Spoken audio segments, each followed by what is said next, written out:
Hi, in today's tutorial, I'm going to show you how to host a website on GoDaddy. So before we start, of course, the first thing that you would like to do is just go and open whatever browser you are going to use to follow this tutorial steps with. Here in my case, I'm actually using Brave, but of course in your case, you can use any other browser could be possibly working for you. Once you open that browser, make sure to go into this URL section, simply type godaddy.com and hit the enter button. Of course, that should take you into this page. And if you're facing any issues with the language, as I faced in my first time in this website, you'll have to scroll down until the bottom of it and make sure to change the country or region, which will change the language with it. Of course, if you want even to change the currency, that will be possible.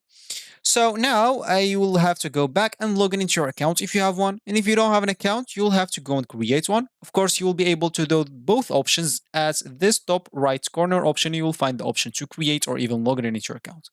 Once you did one of those two options, you'll find yourself on this screen, which is going to be your home screen or your main screen on the GoDaddy website.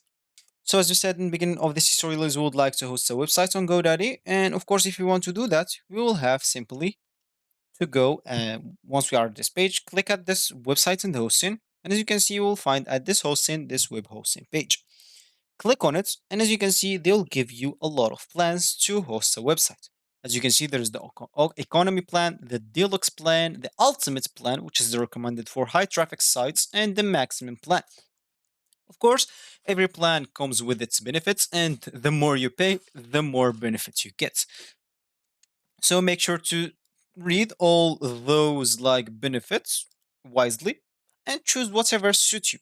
Because once you click at buy now, this will take you into your cart. Once you click at this continue to cart, and of course from there you'll be able to buy everything you select and you'll be good to go. That's how you actually and simply host a website. So this will be actually for this tutorial. I hope you like it. Thank you guys for watching and goodbye.